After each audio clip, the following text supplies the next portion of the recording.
ابھی 10ویں محرم کو دیکھنا رنگ دکھائیں گے طرح طرح کے خرافات کر کر وہ بھی ہوں گے اور کچھ وہابیوں کا جھٹن کھانے والے بھی ہوں گے. یہاں سے سنی بریلوی پیغام لے کر جاؤ. اللہ کے حبیب ارشاد فرماتے ہیں, حضرت عویم ابن ساعدہ راوی ہے, عن عویم ابن ساعدہ ان رسول اللہ صلی اللہ علیہ وسلم قال, حضرت عویم کہتے ہیں میرے آقا نے ارشاد فرمایا, ان اللہ عز وجل اختارنی واختار لی اصحابا, اللہ نے مجھے چن لیا. کیوں چنا؟ اللہ نے مجھے نبی بنانے کے لیے چنا, رسول بنانے کے لیے چنا, انبیاء کا امام بنانے کے لیے چنا, انبیاء کا اول و آخر بنانے کے لیے چنا, انبیاء کا امام بنانے کے لیے چنا, انبیاء کا خاتم بنانے کے لیے چنا. اللہ نے مجھے چن لیا. اچھا, اس میں جو بچے ہیں کسی اڑیا گڑیا لٹیا چٹیا ٹامک ٹوئیاں پیر صاحب کے مرید ہیں تو آج سبق لے کر جائیں کہ جو تمہارا پیر تمہیں رسول اللہ کے صحابہ پر جری کر رہا ہے اور خام خام میں بیٹھ کر فیصلے کر رہا ہے کہ فلانے ایسے تھے اور فلانے ویسے تھے اور فلانے کو محدث نے یہ کہا ہے, مورخ نے یہ کہا ہے, فلانے پر وہ خانقاہ ناراض ہے. سن لے, اگر حضور کے کسی ادنا صحابی پر ساری خانقاہیں ناراض ہو جائے, سارے مورخ اس کے خلاف ہو جائے, ساری روایات اس کے رد میں ہو اور قیامت تک لوگ اس پر پھونکتے رہے, اللہ کی قسم وہ سارے لوگ میری جوتی کے نوک پر, اس لیے کہ قرآن نے کہا رضی اللہ عنہم ورضوا عنہ, اللہ ان سے راضی ہے, وہ اللہ سے راضی. عزیزان محترم سن لو, تاریخ سے صحابہ کے فیصلے نہیں ہوتے ہیں. مجھے بتاؤ, آج انٹرنیٹ کا دور ہے, آج کیمرے کا دور ہے, کیسے ڈیجیٹل کیمراز لگے ہوئے ہیں, آسمانوں میں سیٹلائٹ لگا ہوا ہے. جب آج اتنا جھوٹ بولا جاتا ہے, جب آج اتنی پھیکم پھاک ہوتی ہے, جب آج اتنا زیادہ جھوٹ پھیلایا جاتا ہے, تو جس زمانے میں کیمرے کا وجود نہیں تھا, کیا اس زمانے میں جھوٹ نہیں لکھا گیا ہوگا تاریخ میں؟ بالکل لکھا گیا ہے. جب حدیث کی کتابوں میں صحیح کے ساتھ موضوع حدیثیں ہوتی ہے, ضعیف حدیثیں ہوتی ہے کہ نہیں ہوتی ہے, تو تاریخ میں گڑبڑ نہیں ہو سکتی ہے. تاریخ سے صحابی کا فیصلہ.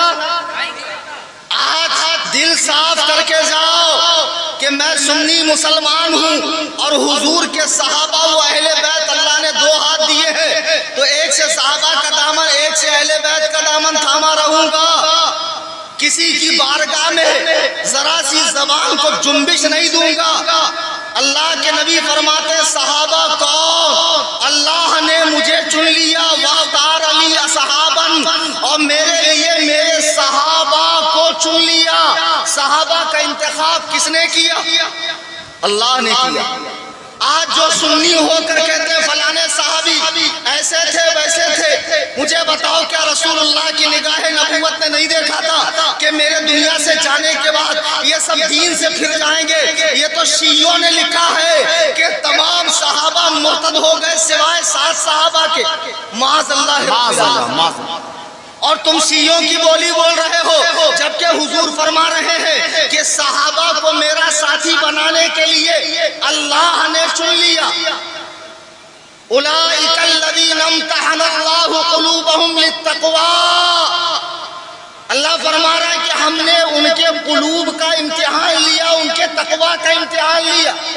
جب صحابہ پاس ہو گئے تو اللہ نے نمبر کتنے دیے اور ڈگری کیا دی؟ دنیا کے ہر کالج کے اندر پاس ہونے کے بعد نمبر دیے جاتے ہیں اور ڈگری دی جاتی ہے. تو سورہ توبہ کی آیت نمبر 100 ہے, رضی اللہ عنہم ورضوا عنہ. 100% نمبر مل گئے کہ اللہ ان سے راضی ہے اور یہ لوگ اللہ سے راضی. ڈگری بھی مل گئی. اب حضور فرماتے ہیں اللہ نے مجھے چنا, میرے صحابہ کو چنا. فجعل لی منہم وزراء وانصارا واصحارا. اس میں سے کچھ کو میرا وزیر بنایا. میرے آسمان میں 2 وزیر ہیں, جبرائیل و میکائیل, اور زمین میں 2 وزیر ہیں, ابو بکر و عمر.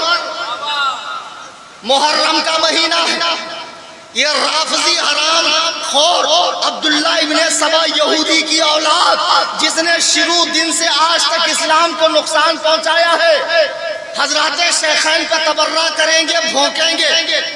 اور ان کا دیکھا دیکھی ان کے اسٹیٹس نوحے مرثیے جو پاکستانی شیعہ نوحہ خواہ پڑھتے ہیں سنی رکھتے ہیں، خبردار خبردار کسی شیعہ ذاکر اور کسی شیعہ عالم کا کوئی بیان یا مرثیہ وغیرہ اسٹیٹس پہ نہ رکھے۔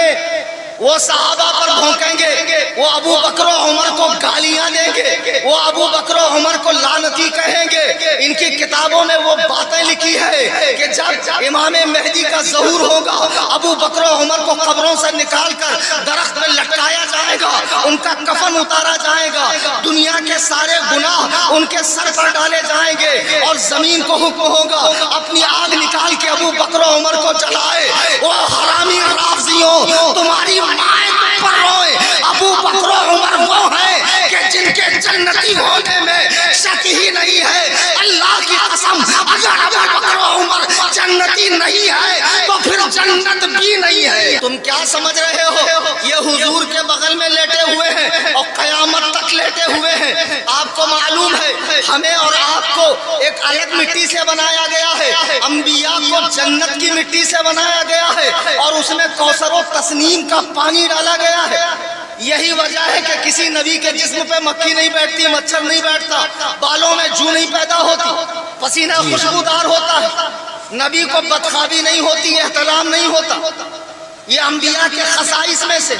اور حضور فرماتے ہیں آدمی وہی دفن ہوتا ہے جہاں کی مٹی سے وہ بنایا گیا، اور حضور فرماتے ہیں روضۃ من ریاض الجنہ کہ میری قبر اور میرے منبر کا حصہ جنت کے ٹکڑوں میں سے ایک ٹکڑا ہے، تو حضور جنت کے اس ٹکڑے میں دفن ہے، اور وہیں ابو بکر و عمر بھی دفن ہے۔ بتاؤ ابو بکر و عمر کس مٹی سے بنائے گئے ہیں؟ جنتی مٹی سے، جنت کی مٹی سے بنائے گئے ہیں۔